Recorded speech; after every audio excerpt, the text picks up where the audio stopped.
এদিকে জাতীয় ঐকমত্য কমিশনের দ্বিতীয় দফার বৈঠকের বিষয়ে জানাতে রাজধানীর ফরেন সার্ভিস একাডেমির সামনে আছেন সহকর্মী জাওয়াদ মাহমুদ। যুক্ত হব তার সঙ্গে। জাওয়াদ, জানাবেন যে আজকের বৈঠকে এখন পর্যন্ত কি কি বিষয়ে আলোচনা হয়েছে এবং জুলাই সনদ নিয়ে কোনো কথা হয়েছে কিনা?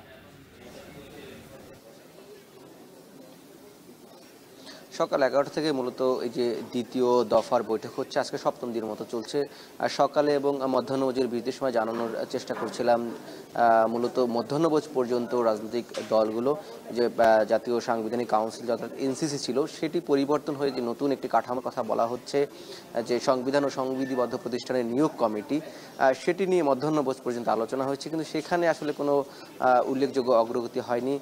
এই গত সপ্তাহে যে অবস্থায় ছিল, অর্থাৎ দলগুলো যে যার অবস্থানে ছিল সেখানে তাদের সেই অপরিবর্তিত অবস্থানে রয়েছে।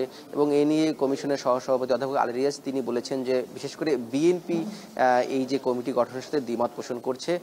তারা বলছে যে এই ধরনের কমিটিটি নির্বাহী বিভাগকে দুর্বল করে দিবে এবং প্রধানমন্ত্রীর যে ক্ষমতা সেখানে কিছুটা হ্রাস টানবে বলে তারা মনে করছেন, এবং এটি নিয়ে তারা যুক্তিতর্ক উপস্থাপন করছেন।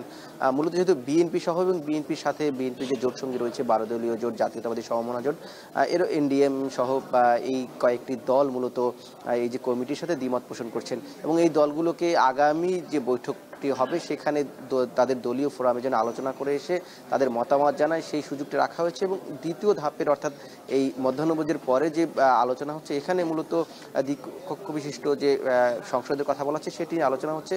যদিও দ্বিকক্ষ বিশিষ্ট সংসদ নিয়ে সবার ঐক্যমত রয়েছে, কিন্তু প্রক্রিয়া অর্থাৎ উচ্চকক্ষে সংসদ সদস্যরা কিভাবে নির্বাচিত হবে সেটি নিয়ে, এবং কক্ষের সদস্যরা কিভাবে নির্বাচিত হবে সেই আলোচনাটি এখন হচ্ছে।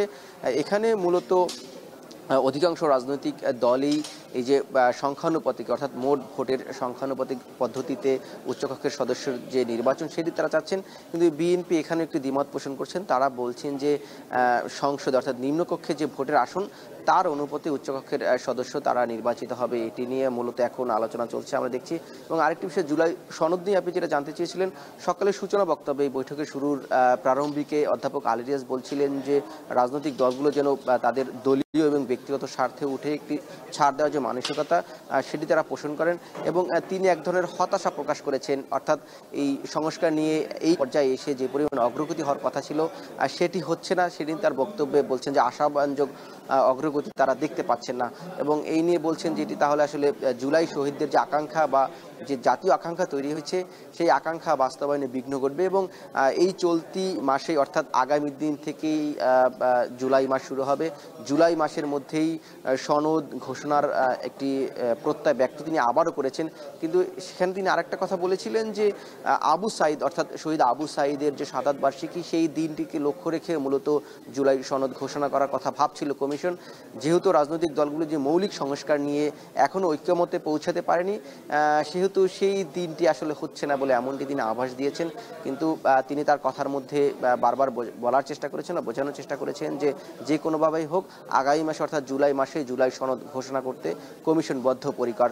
এবং বিকেলে রাজনৈতিক দলগুলো তাদের মতামত আবার তুলে ধরবেন সামগ্রিক বিষয়ে, সে নিয়ে আমরা হয়তো তখন আবার জানাতে পারবো। এই ছিল রাজধানীর ফরেন সার্ভিস একাডেমি থেকে আমার কাছে সবশেষ।